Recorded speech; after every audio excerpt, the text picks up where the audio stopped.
Assalamualaikum warahmatullahi wabarakatuh. Kembali lagi dengan aku. Ini ada tag video yang kelima dengan baju yang sama, karena aku ingin menyelesaikan tugas ini secara cepat ya, dan ada juga yang udah terlambat nih. Jadi yang terakhir ini ada tentang penjelasan laporan rekonsiliasi fiskal. Langsung saja ya.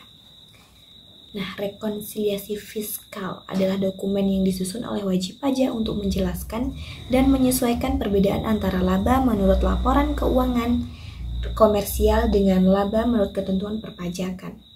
Rekonsiliasi ini diperlukan karena standar akuntansi keuangan dan undang-undang memiliki aturan yang berbeda dalam pengakuan, pengukuran, serta pengklasifikasian pendapatan dan biaya. Akibatnya, laba komersial yang disajikan dalam laporan keuangan itu tidak selalu sama dengan penghasilan kena pajak yang dihitung untuk memenuhi kewajiban pajak. Gitu. Nah, jadi itu secara rinci itu laporan rekonsiliasi fiskal berfungsi untuk mengidentifikasi dan mengoreksi perbedaan permanen maupun perbedaan temporer yang timbul antara sistem akuntansi dan ketentuan perpajakan. Perbedaan permanen itu adalah perbedaan yang tidak akan berbalik, seperti kayak biaya yang tidak boleh dibebankan secara fiskal. Terus perbedaan temporer itu ada perbedaan yang akan berbalik pada periode berikutnya, misalnya perbedaan metode atau waktu pengakuan pendapatan dan juga beban. Perbedaan laba fiskal dan laba komersil. Nah, laporan keuangan komersil itu disusun berdasarkan standar yang telah ditetapkan sesuai dengan prinsip akuntansi yang bersifat netral atau tidak memihak. Kalau laporan keuangan fiskal itu informasi akuntansi yang dibuat untuk kepentingan perpajakan, penyajiannya sesuai dengan ketentuan peraturan perundang-undangan. Nah, perbedaannya itu ada 4. Yang pertama, berdasarkan pendapatan atau penghasilan.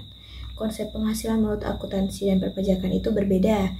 Ini merupakan hal yang wajar mengingat tujuan dan pembuat kebijakan pada kedua laporan keuangan tersebut juga berbeda. Pada akuntansi komersial itu pendapatan dan penghasilan adalah hal yang berbeda, tetapi keduanya termasuk dalam laporan keuangan, sedangkan di dalam akuntansi pajak atau fiskal pendapatan adalah penghasilan. Jadi itu berbeda gitu. Yang kedua ada perbedaan beban atau biaya, sama halnya dengan konsep pendapatan yang berbeda antara akuntansi komersial dengan akuntansi fiskal. Nah, beban pada akuntansi komersial ini didefinisikan sebagai penurunan manfaat ekonomi selama suatu periode akuntansi dalam bentuk arus keluar atau berkurangnya aktiva atau terjadinya kewajiban yang mengakibatkan penurunan ekuitas yang tidak menyangkut pembagian kepada penanam modal. Nah, yang ketiga itu ada perbedaan metode perhitungan persediaan, dan ada yang keempat metode penyusutan. Nah, metode penyusutan ini walaupun penentuan umur tersebut tidak terlepas dari tafsiran judgement, itu akuntansi komersial memiliki beberapa metode penyusutan. Ada metode garis lurus, ada metode saldo menurun, dan juga ada metode jumlah unit. Nah, koreksi positif dan negatif. Koreksi fiskal positif itu adalah koreksi fiskal yang dilakukan dengan tujuan menambah laba fiskal atau pendapatan kena pajak melalui penambahan pendapatan atau mengurangi biaya yang tidak boleh diakui menurut ketentuan perpajakan dalam Undang-Undang Pajak Penghasilan Pasal 9. Nah, itu meliputi biaya-biaya atau pengeluaran yang tidak boleh diakui menurut ketentuan perpajakan. Terus ada selisih biaya depresiasi atau amortisasi di atas biaya depresiasi atau amortisasi menurut ketentuan perpajakan. Terus ada jumlah biaya yang pengakuannya ditangguhkan menurut ketentuan perpajakan dan penyesuaian fiskal positif lainnya. Nah, kalau koreksi fiskal negatif itu adalah tindakan penyesuaian terhadap laporan keuangan komersial yang bertujuan untuk mengurangi penghasilan kena pajak, atau dengan kata lain mengurangi besar pajak penghasilan yang terutang. Nah, itu meliputi penghasilan yang tidak termasuk objek pajak, terus penghasilan yang tidak termasuk objek pajak namun masuk dalam peredaran usaha, terus selisih biaya depresiasi dan amortisasi di bawah biaya depresiasi dan amortisasi menurut ketentuan perpajakan, dan penyusunan fiskal negatif lainnya. Jadi itu perbedaannya itu kayak kalau positif itu menambah dan kalau negatif itu berkurang. Nah, contoh koreksi fiskalnya ini adalah biaya pajak, meliputi pengeluaran perusahaan yang membayar pajak penghasilan mulai dari PPh 21, 23, 25, dan lain sebagainya.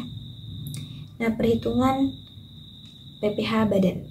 Langkah-langkahnya yaitu dengan cara yang pertama menentukan laba rugi komersial, yang kedua melakukan rekonsiliasi fiskal, bisa rekonsiliasi fiskal positif ataupun negatif seperti yang aku jelaskan tadi. Yang ketiga menentukan PKP atau penghasilan kena pajak, yang rumusnya udah aku cantumkan dalam PPT. Terus yang keempat menghitung PPh badan terutang. Terus yang kelima mengurangkan kredit pajak seperti PPh 22, 23, dan angsuran PPh 25. Ketentuan menghitung PPh badan terutang. Nah, penghasilan sendiri merupakan objek pajak, yakni setiap tambahan kemampuan ekonomi yang diterima atau diperoleh wajib pajak, baik yang berasal dari Indonesia maupun luar negeri, yang dapat dipakai untuk konsumsi atau menambah kekayaan yang bersangkutan dengan nama dan dalam bentuk apapun. Sebagai wajib pajak badan harus mengikuti ketentuan perhitungan pajak objek PPh badan sesuai dengan ketentuan perundang-undangan dengan rumus pajak penghasilan terutang yang sudah ditetapkan. Dan dalam perhitungan pajak penghasilan badan, wajib pajak badan biasanya tak luput dari yang namanya pembukuan. Nah, hal ini tuh sesuai dengan ketentuan yang tertuang dalam Undang-Undang Tata Cara Perpajakan KUP pasal 28 ayat 1 bahwa wajib pajak badan diwajibkan menyelenggarakan pembukuan tersebut. Nah, jurnalnya itu